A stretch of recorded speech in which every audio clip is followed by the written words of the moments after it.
Hello, I am Chandu Nair and I am handling this course on marketing management. This is chapter 2 where we will be talking about creating and delivering customer value. As we saw in chapter 1, the focus of marketing is essentially from the customer's point of view, the buyer's point of view. So it's very vital for us to understand how to create and deliver sustained value to the customer. So what will we understand in this chapter? First and foremost, the meaning of customer value. How do we classify customer value? The characteristics of customer value, the meaning of the value constellation, what the various dimensions of customer satisfaction are, and how does it differ from something like customer delight, and how does one figure out how to monitor and gauge customer satisfaction, and finally, what is the meaning of customer value networks and value chains. So this, as I mentioned, is the core: customer value, customer satisfaction, customer delight, and the value chains. Now, what exactly is total customer value? It's really the perceived monetary value of the bundle of economic, functional and psychological benefits that a customer gets from a given market offering. In simple terms, when I buy a cell phone, what is it that I am getting? A cell phone is seen as not just a high-tech product, but a high-touch product. Touch in the sense of giving you an emotional signal. So for example, if a person has the latest Nokia communicator kind of a phone as opposed to somebody having the old Nokia 5110, would he feel better about his communicator as opposed to somebody who has the plain 5110 phone? Though the functionality, the key functionalities that a phone is supposed to have of receiving and making calls might still exist in both, it's very likely that the former might feel much happier depending on his perceived requirements from that phone. The second thing is perceived value. What do customers see as value within an offering? It's very likely in many cases, going by the same Nokia example, that a customer having a 5110 actually perceives more value for the price that he paid than a person who paid much more for his communicator. So it's really the difference between the perceived, how the customer evaluates all the benefits and how he feels how much he is paid in terms of costs. So the difference really accounts for the perceived value. And therefore, it's very important to understand the concept of total customer cost, which is the bundle of cost that customer expects to pay in evaluating, obtaining, using and disposing of any given market offering. So end of the day, it's a no-brainer that customers generally will buy products which they believe offer higher delivered value. And this is explained more clearly in the diagram on the next slide. So if you look at this, you will find there are 4 or 5 benefits out here.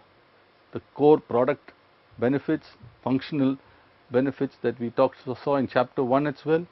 Second is the brand benefit. Would I feel happier wearing a Park Avenue Raymond suit as opposed to say a CRM suit or maybe a local stitched suit? Thirdly, performance benefits. How long, how durable, how dependable is that product? What are the service benefits that one gets from that particular product or service?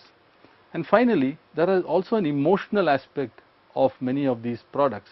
So there are emotional benefits to such products. So that's on the one side, and that talks about the total value.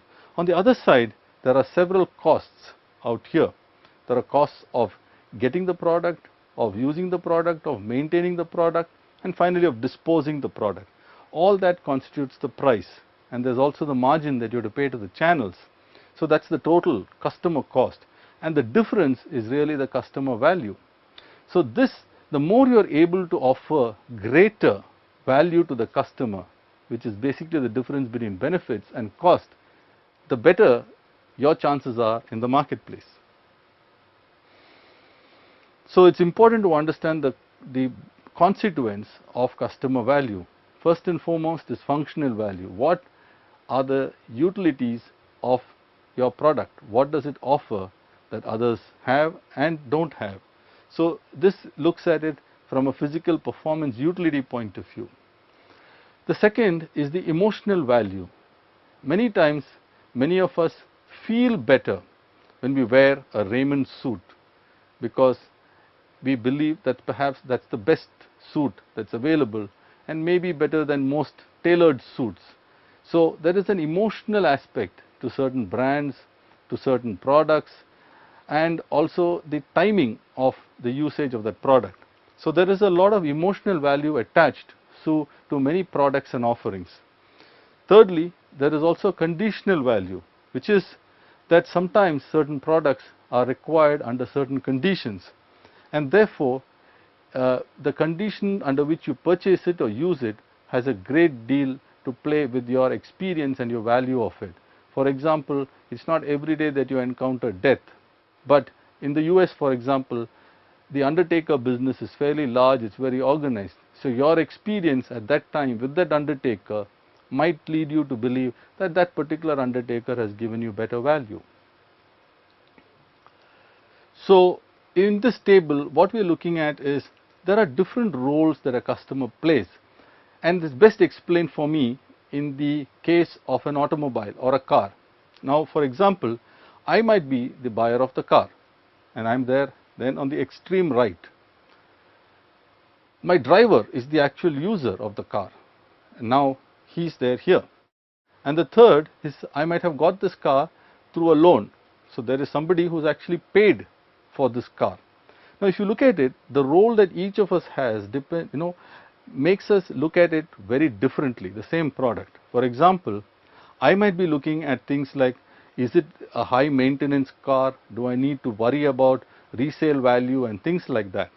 Whereas the user will be more worried about, is the car going to have reliable performance and things like that. Whereas the payer might be really worried about, will the price deteriorate over time? Is the financing cost too high, too low? So if you look at it, each of these three different customers for the same product look at it quite differently. So if you look at it, there are some universal values like performance values. There are also things which are group specific, which is social value, and for the individual it is there are emotional values, personalization values. So the value expectations change depending on the role that the customer plays, and this is best explained, like I mentioned, in the case of a car.